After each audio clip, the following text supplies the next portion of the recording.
Michael, really nice to meet you. Nice to meet you. Thank you very much indeed for coming on. Hello, Jeremy. You're the wife? Yeah. How are you? All right, Charlotte. Charlotte, nice to meet you. I said out there, I think it's the first time I've ever said it, I want to hear about what you're going through, but you've ignored doctor's advice for years. Yeah. Tell me what happened when you were diagnosed as a kid. What did you find out? I found out that I was diabetic at the age of 6. Went to my appointments till I was about 14. After that, ignored the doctor's advice, didn't go to no appointments, drank all the drinks I shouldn't have, ate whatever I wanted, drank alcohol, smoked fags.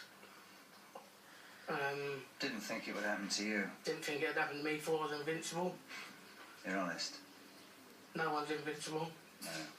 And it will happen to people. So, where are you at health-wise today? Well, now I'm going to appointments. My last 2 checkups, my overall blood sugar has been coming down. They're happy with my progress and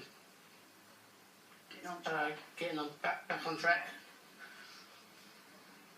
It's an interesting point, isn't it? As he said, teenager, grown up, drinking, smoking, going out, thought he was invincible, didn't go to a checkup for 12 years, and sitting there really candidly saying the problems I've got today are because of that. It's a really, really strong warning.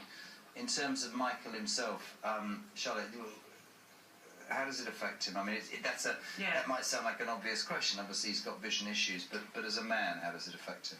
Yeah, it's affected him really bad, really. Were you with him during those 12 years? I've been with him 10 years, and I've been trying to keep him on track, but he won't listen. Don't listen to no one, really, but I think he's trying to listen now.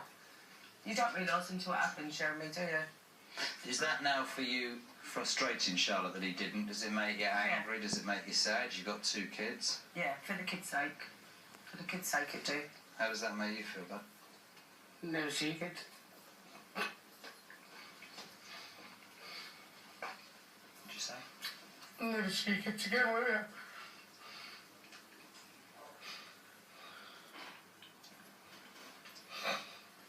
Ian,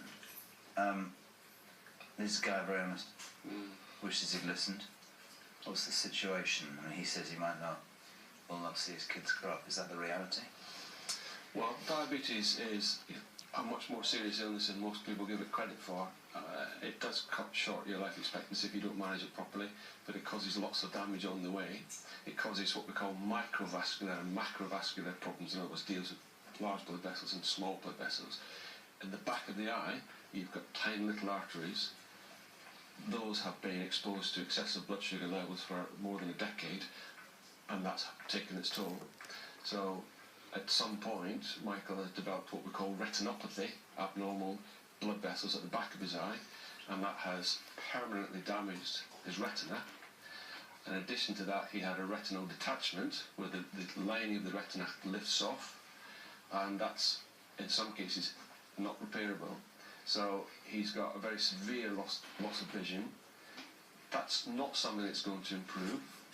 If he manages it well, he can reduce his risk of heart disease, reduce his risk of stroke, reduce his risk of kidney failure, but that requires a lot of work from now on. You want to examine him today, I know. Yes. Do you want me to get these lights off? Would that Yes, be a please. good idea? All right, hold on a second. There we go. Okay, so what I'm going to do then, Michael, is just have a look at the back of your eye to check the retina and see what we can see. That's fine. You just that's it, just look towards me if you can, that's great. Bear with me, I'll come really close. So I'm just looking at the back of the retina to see those little blood vessels. And there's so much abnormal formation. There's what we call exudate, there's hemorrhages, there's lots of markings there, and the whole surface of the retina is lifted up. Let me just check the other one. That's great.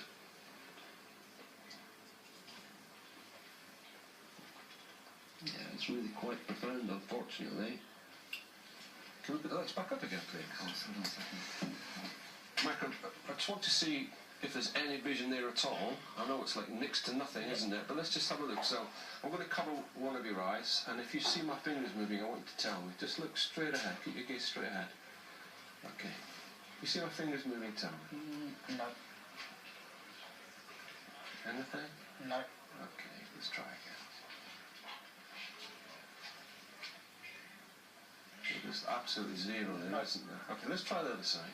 Okay, I'll cover your left eye now. That's good. Look, just look towards my voice, please. If you see any finger movement, let me know.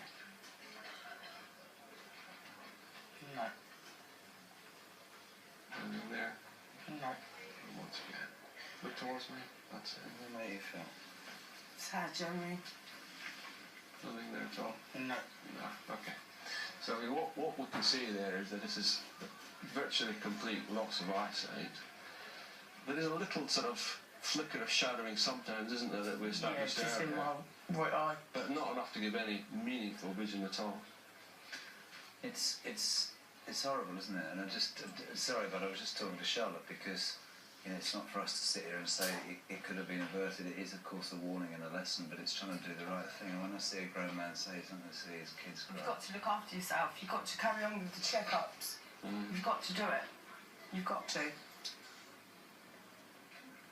I guess a lot of us in hindsight would do things differently in our lives, but Michael, I think the most important thing, and I think Ian's right, is you have to take the advice now and you try and manage it and make sure you look after. But I think, you know, for people watching, diabetes is an incredibly dangerous illness. It has many effects, and you do, as Michael and Charlotte say, need to keep on top. You know, his loss of vision is catastrophic. No one would I couldn't contemplate it, but equally I know of many people who've got complete loss of vision who live completely fulfilled, meaningful, purposeful, happy lives. I think he's right, and Michael, I know this probably isn't what you want to hear, but you said you'll never see your kids grow up, but if you manage the diabetes and you look after yourself, you'll be there for them. Yeah. You'll be able to hug them, you'll be able to hear them, you'll be able to...